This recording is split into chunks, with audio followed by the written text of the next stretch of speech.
What happens when a frail veteran widow is accused of theft by an arrogant guard and a smug cashier? You won't believe who steps in to turn their world upside down. I've walked the streets of Willow Creek for nigh on 50 years, and I'll tell you this: a town's heart beats in its people, not its buildings. Main Street, with its chipped brick storefronts and sagging awnings, hasn't changed much since Henry and I settled here after the war. The sun was just creeping over the hills that Saturday morning, painting the pavement gold, and the air carried that crisp bite of early fall. Harper's General Store stood at the corner, its faded sign creaking in the breeze, a stubborn relic of a time when folks knew your name and your story. I stepped through the glass door, my cane tapping a rhythm I've grown used to, my cloth bag slung over my shoulder. The weight of it felt familiar, like an old friend, though its edges were frayed from years of carrying groceries, mementos, and the occasional secret. I wasn't there for myself. Never was one for fussing over my own needs. Henry used to tease me about that, saying I'd give away my last dime to a stranger with a sad story. That morning, I'd overheard Sarah Miller at the diner, her voice tight with worry over not having enough formula for her newborn. Sarah's young, barely 25, with a husband working double shifts at the mill and a baby who cries through the night. I know that kind of worry. It sits in your bones like damp cold. So I decided to pick up a can of formula, maybe some diapers, and a little rattle to bring a smile. I'd drop them at her doorstep, no note, no fuss. Small acts of kindness, Henry always said, keep the world from falling apart. The store smelled of coffee grounds and polished wood, the kind of scent that wraps you in nostalgia. Shelves were stacked high with canned goods, cereals, and those overpriced snacks kids love. A group of teenagers loitered by the candy aisle, their laughter sharp as broken glass. One of them, a lanky boy with a mop of blonde hair, Jake Peterson, I'd seen him around, tossed a bag of gummy worms to his friend, their voices loud with that careless swagger youth wears like a badge. I caught Jake's eye as I passed, and he whispered something to his buddy, their snickers trailing me like a shadow. I've learned to ignore such things. At my age, you're invisible to most, unless they're looking to mock. I shuffled to the baby aisle, my joints creaking like the floorboards of our old farmhouse. The shelves were a maze of colorful labels, each promising miracles for fussy infants. My fingers, gnarled from arthritis, traced the cans of formula, searching for the brand Sarah had mentioned, something about her baby being sensitive to lactose. I squinted at the fine print, my glasses slipping down my nose. A memory flickered.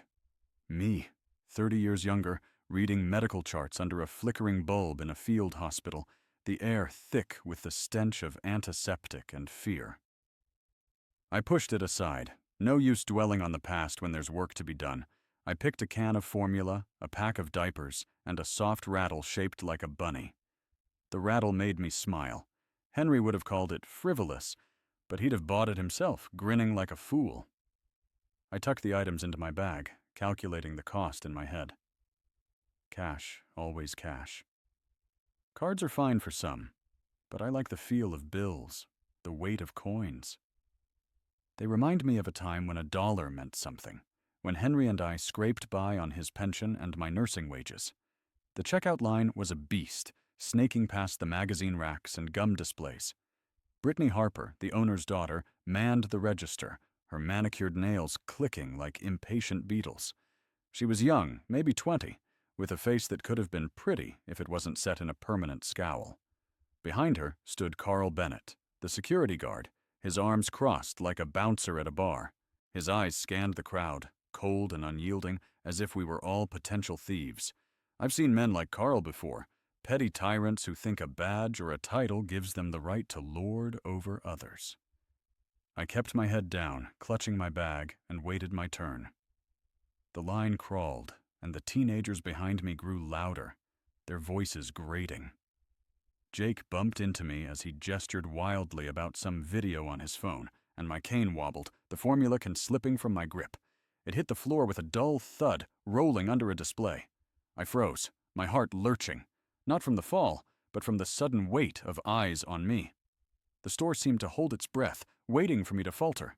"Hey, watch it, old lady," Jake muttered, his tone half lazy, half cruel. His friends laughed, a sharp barking sound that made my skin prickle.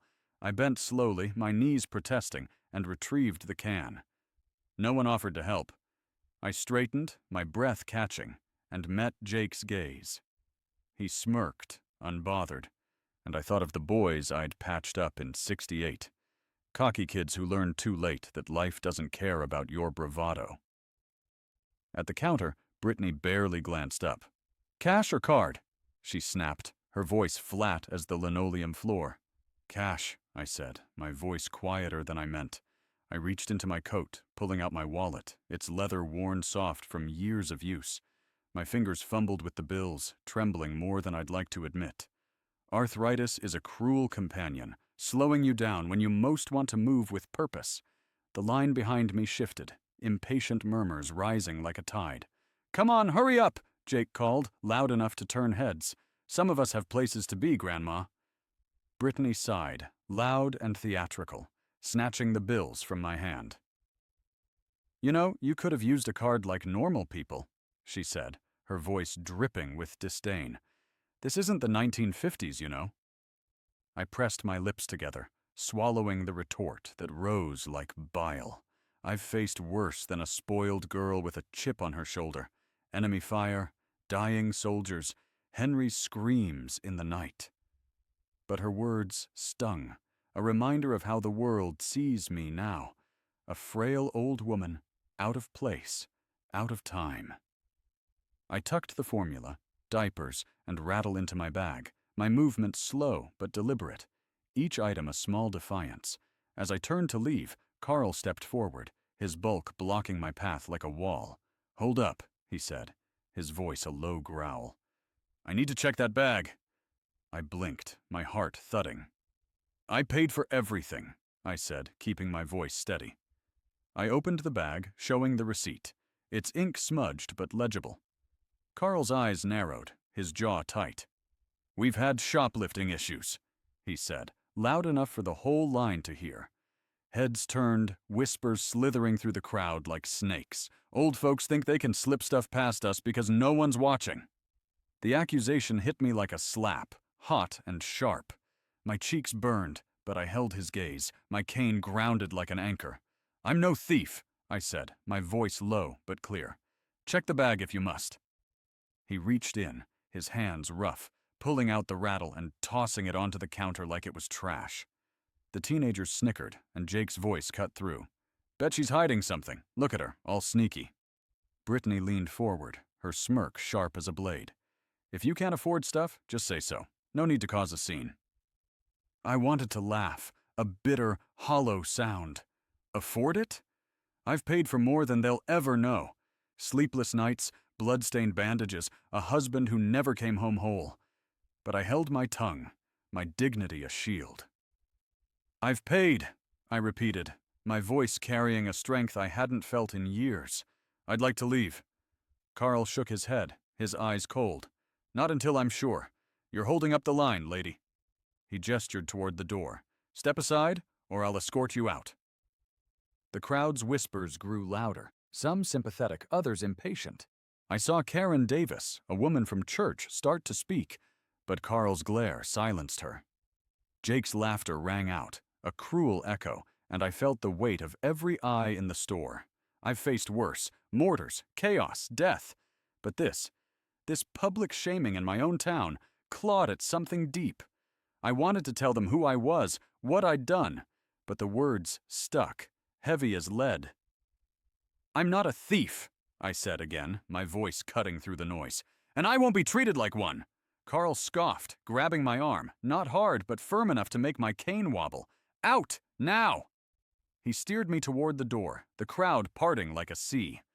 Brittany called after me, "Don't come back if you're going to cause trouble." I wanted to turn, to tell her that trouble finds those who invite it, but I kept moving, my cane tapping defiantly. Then a voice broke through. Tom Reynolds, the mechanic, pushing through the crowd. His flannel shirt was rumpled, his fists clenched. "Let her go, Carl," he said, his voice steady but sharp. "She didn't do anything wrong." Carl sneered, not loosening his grip. "Mind your business, Tom. This doesn't concern you." "It concerns all of us," Tom shot back, stepping closer. You're humiliating a woman who's done nothing but try to pay for her stuff. The crowd stirred, some nodding, others looking away. I felt a flicker of gratitude, but I didn't need saving. Not yet. I pulled my arm free, meeting Carl's gaze. "I'll leave," I said, my voice low, each word deliberate. "But you'll regret this." The words hung in the air, not a threat, but a promise, born of a lifetime of standing firm. Carl paused, his smirk faltering, but Jake's laugh shattered the moment. "Yeah, right. What's she gonna do? Call her knitting club?" The crowd's nervous laughter followed me as I stepped outside, the bell jingling like a final insult. The sun felt colder now, the air sharp against my skin. I leaned on my cane, my heart pounding, not with fear, but with a fire I hadn't felt in years. I've faced down worse than this, I thought, and I'll be damned if I let it break me. The air outside Harper's General Store hit me like a slap, sharp and cold despite the morning sun climbing over Willow Creek's hills. My cane tapped the sidewalk, each step a small rebellion against the humiliation still burning in my chest.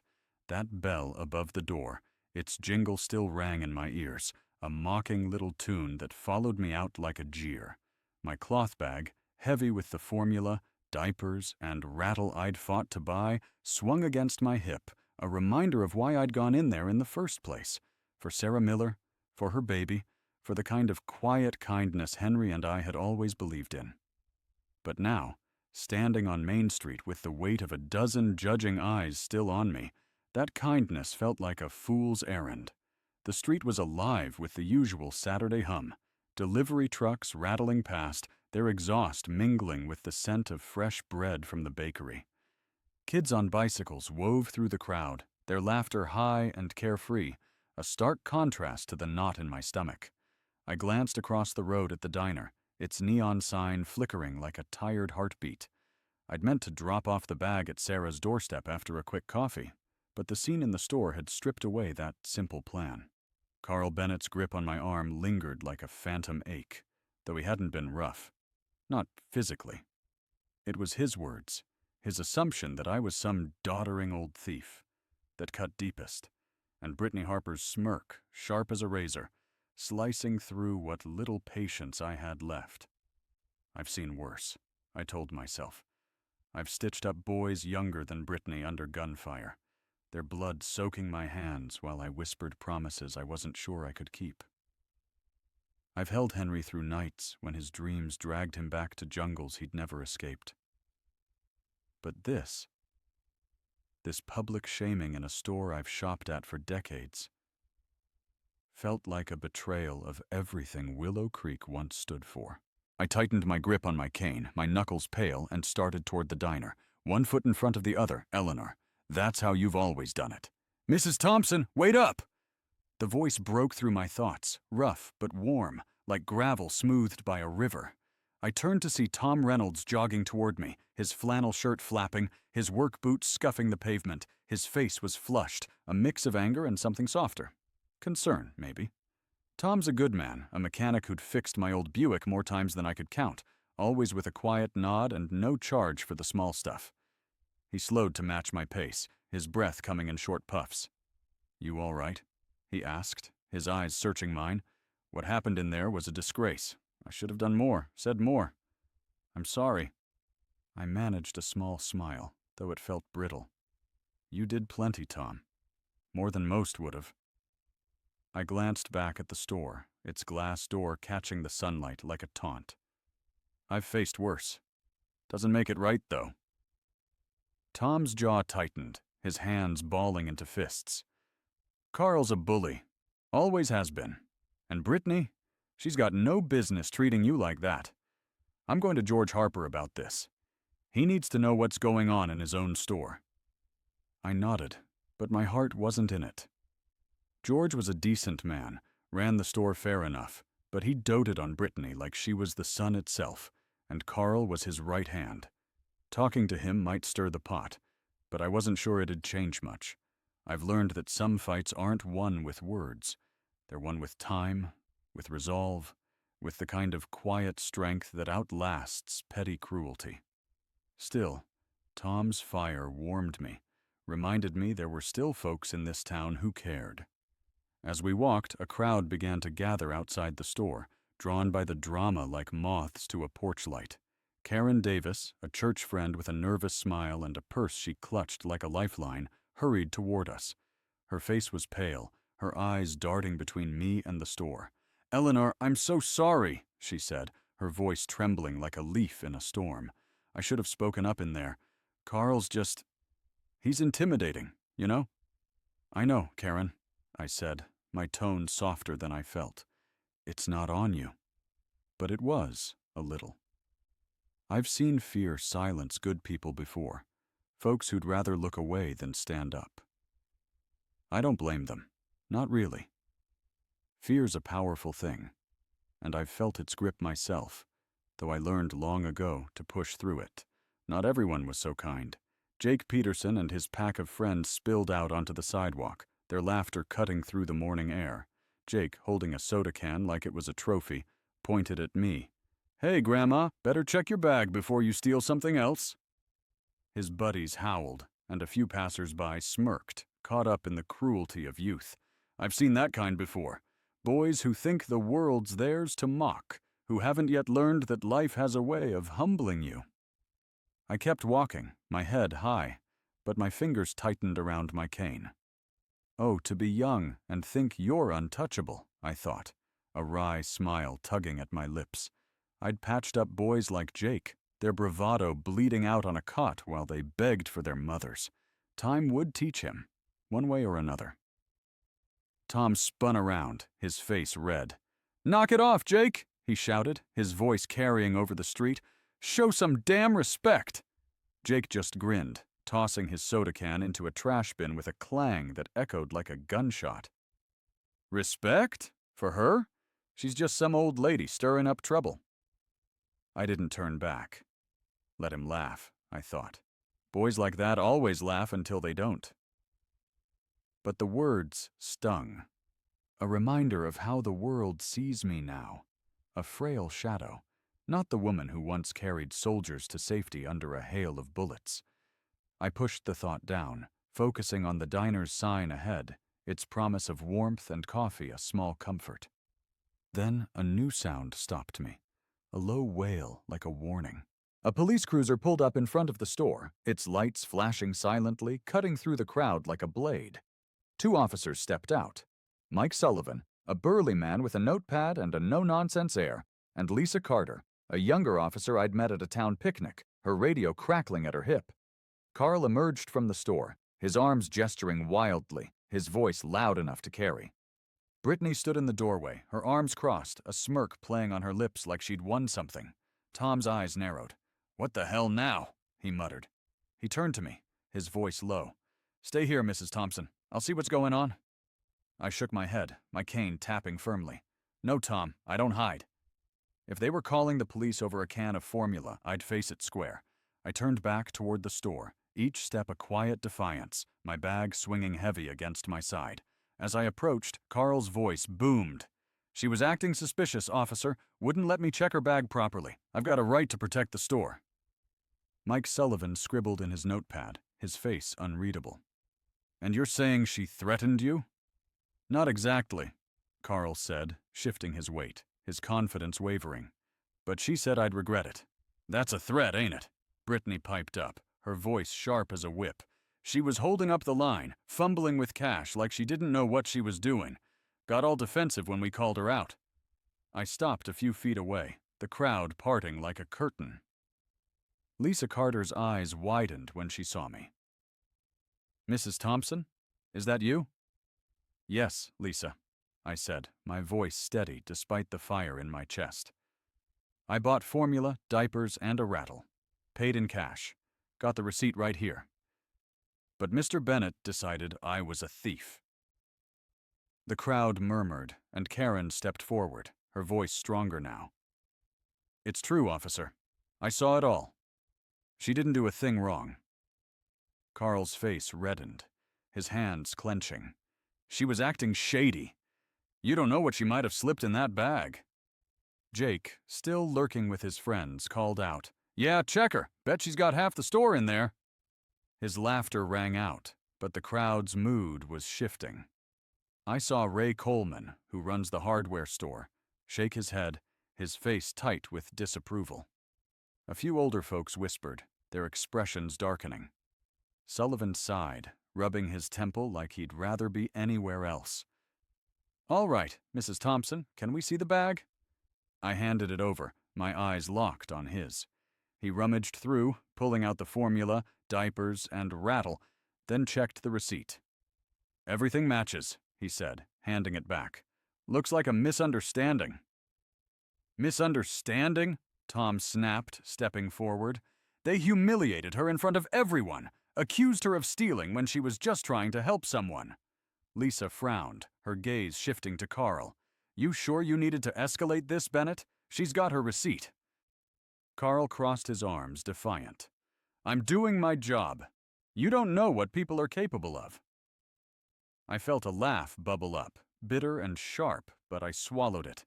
"I know exactly what people are capable of, Mr. Bennett," I said, my voice low but clear, each word weighted with years of memory. "And I know what it means to do a job with honor." The crowd went quiet, my words hanging like smoke.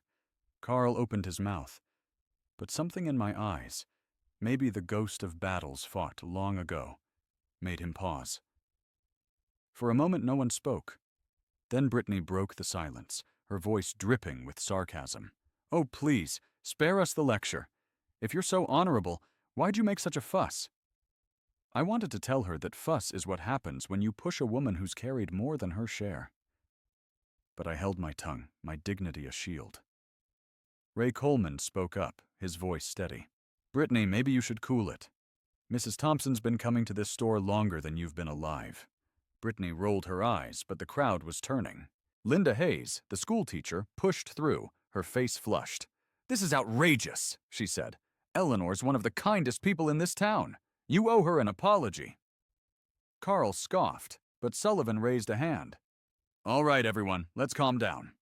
Mrs. Thompson, do you want to press charges for harassment?" I shook my head.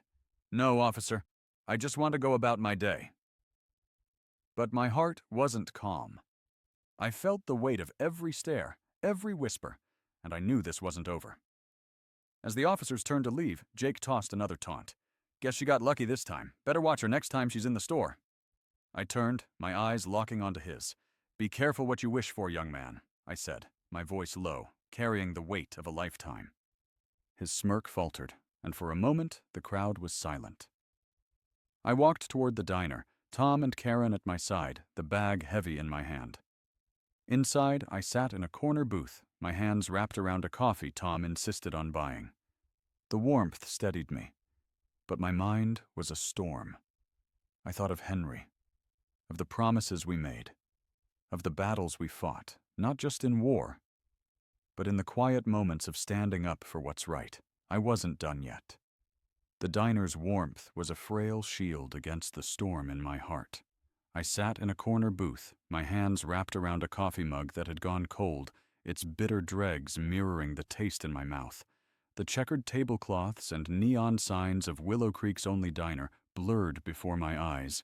The hum of conversation, farmers griping about crop prices, retirees swapping stories, fading into a dull roar. Tom Reynolds sat across from me, his face etched with a fury he couldn't shake, his calloused hands gripping the table's edge.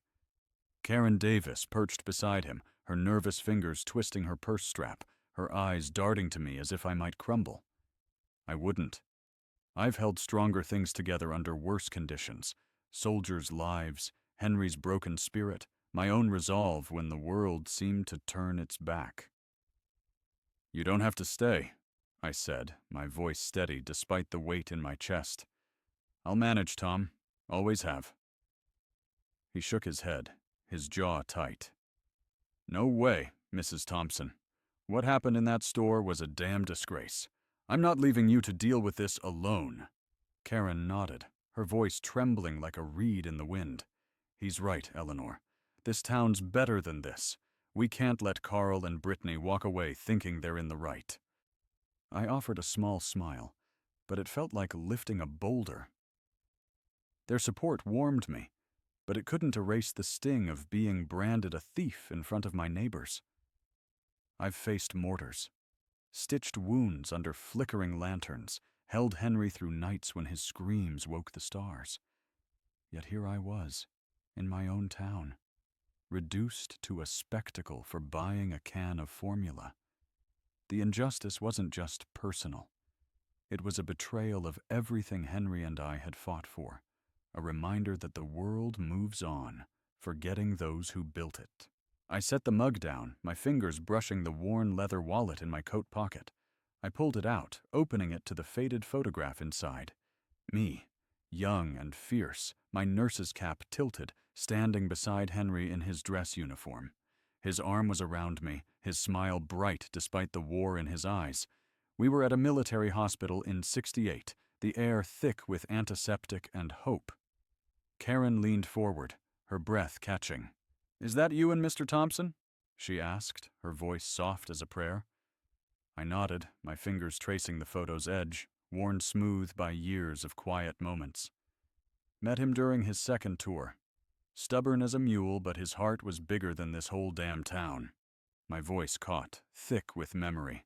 "Some things are worth standing up for, Karen. Always have been." Tom's eyes softened, but his voice was firm. "You don't have to fight this alone, Mrs. Thompson. People here know you. We'll make this right." I wanted to believe him, but I've seen too many battles. Some won, some lost, to trust in easy promises. Still, his words kindled something in me, a spark I hadn't felt since the store's bell rang me out. Before I could respond, the diner's door swung open, the bell jangling like a warning shot. Frank Sullivan strode in, his boots heavy on the linoleum, his weathered face set like stone. Behind him came Martha Evans, an Army medic with a spine of steel, and Joe Carter, a Vietnam pilot whose limp didn't slow his purpose. The VFW crew wasn't known for public scenes, but their eyes burned with a fury I recognized. Comrades rallying to a cause.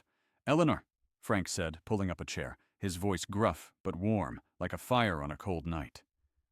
"Heard what happened at Harper's. You holding up?" "I'm fine, Frank," I said, meeting his gaze. "They called it a misunderstanding. Funny word for treating me like a criminal." Martha snorted. Her arms crossed tight. "Misunderstanding, my ass. Accusing you of stealing? Dragging you out like some lowlife? That's disrespect, plain and simple." Joe nodded, his voice quieter but sharp as a blade. "Henry'd be raising hell if he saw this. You don't treat a woman like you like that. Not here, not anywhere." Their words were a balm, steadying me like a hand on my shoulder. I didn't need to speak. They knew me, knew Henry, knew the weight of our years. The diner's other patrons turned, their conversations fading, eyes drawn to the veteran's quiet intensity. Sarah Miller, the young mother I'd meant to help, approached, her baby asleep in a carrier, her face pale with emotion. "Mrs. Thompson," she said, her voice breaking, "I heard you were buying formula. For me? And they treated you like that?" Tears welled in her eyes, and she clutched the carrier like a lifeline. I reached out, squeezing her hand, my own trembling slightly. "It's all right, Sarah. I just wanted to help." "It's not all right," she said, tears spilling. "You're the kindest soul in this town, and they—" Her words were cut off by a commotion outside. The crowd from earlier had swelled, spilling into the town square across from the store. A low rumble grew, like thunder rolling in, and heads turned as a black SUV with tinted windows pulled up, followed by a sleek sedan, both bearing government plates. The sight sent a shiver through me. Not fear, but recognition. I've seen vehicles like that before, pulling up to bases with news that changed lives. Two men in crisp suits stepped out of the sedan, one tall with salt and pepper hair, carrying a leather briefcase, the other younger, his eyes scanning the crowd like a hawk. From the SUV emerged a woman in a tailored blazer, her posture straight as a flagpole. A military insignia gleamed on her lapel, catching the afternoon sun. Frank stood, his eyes narrowing. "That's Colonel Diane Mitchell," he murmured. "Retired. Ran logistics at Fort Drum. What's she doing in Willow Creek?" The crowd parted as Colonel Mitchell strode toward Harper's General Store, the men trailing her like shadows. Carl Bennett, lounging against the store's wall, straightened, his bravado crumbling like dry leaves. Brittany, behind the counter, peered through the window, her smirk gone, replaced by a flicker of unease. Inside, George Harper emerged from the back, wiping his hands on a rag, his face creased with confusion. "Can I help you?" he asked, his voice wary like a man sensing a storm. Colonel Mitchell's voice cut through the store's hum, clear and unyielding.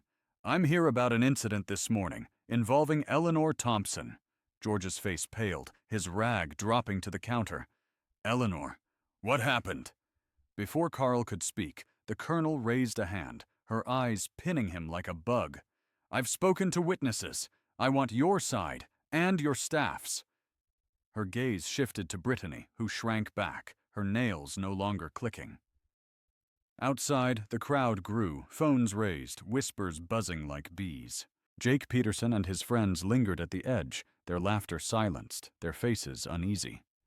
Tom, Karen, and the veterans led me out of the diner, and I stood among the onlookers, my cane grounded, my heart steady but heavy. I didn't know what was coming, but I felt it, a shift, like the moment before a battlefield goes quiet. Inside, Carl stammered, his voice thin. "It was just a precaution, ma'am. We thought she might have—" "Thought?" Colonel Mitchell's voice was steel, cutting him off. "You thought wrong. Do you know who Eleanor Thompson is?" George blinked, his brow furrowing. "She's a regular, a widow. Her husband was a soldier, I think." The colonel's eyes softened, but her tone held firm. "Eleanor Thompson was a combat nurse in Vietnam. She saved dozens of lives under fire, men who went on to shape this nation. Her husband, Henry, was a decorated Green Beret. And you accused her of stealing baby formula?" The store fell silent, the air thick with shock. George's jaw dropped, and Brittany's face flushed crimson, her hands frozen on the counter. Carl shifted, his eyes darting, his bravado gone. Outside, the crowd's murmurs swelled, a mix of awe and shame rippling through them. Colonel Mitchell pressed on, her voice rising, each word a hammer. "Mrs. Thompson is a Bronze Star recipient for valor. The Department of Defense honored her for her service. Today, she was buying supplies to help a struggling mother in your town. That's who you humiliated." George turned to Carl and Brittany, his face a thundercloud. "Is this true?" Brittany opened her mouth, but no words came, her confidence shattered. Carl muttered, "We didn't know." "You didn't ask," the colonel snapped. She faced George, her voice unwavering. "I'm here because a friend at the VA heard about this. This isn't just about one woman. It's about respect for those who've served." The crowd outside erupted, applause led by Frank, Martha, and Joe, their faces alight with pride. Sarah wiped tears from her eyes, clutching her baby's carrier. Tom placed a hand on my shoulder, his voice thick. "You never told us, Mrs. Thompson." I met his eyes, my voice calm but firm. "It's not about medals, Tom. It's about doing what's right." George stepped forward, his voice shaking. "Mrs. Thompson, I'm so sorry. This won't happen again. Carl, Brittany, you're suspended, effective immediately." Carl's face fell, his shoulders slumping. Brittany's eyes widened, but she stayed silent, her defiance gone. Jake and his friends slunk away, heads low, their bravado dust in the wind. The crowd parted as I walked forward, my cane tapping a steady rhythm. I stopped at the store's entrance, facing George. "I don't want apologies," I said, my voice clear, carrying the weight of years. "I want you to treat everyone who walks through that door with respect. That's what Henry fought for. That's what I fought for." The crowd roared, their applause a wave that lifted me. Colonel Mitchell approached, offering a salute, her eyes shining with respect. "You're a hero, ma'am. Always will be." I nodded, not saluting back. Humility runs deeper than ceremony. I turned to Sarah, handing her the bag. "This is for you. I said softly. She took it, tears streaming. Thank you. For everything. I walked away, the crowd's cheers following me like a tide. My cane tapped, steady and sure, and my heart, heavy with memory, felt lighter. Justice isn't revenge. It's reminding the world what matters.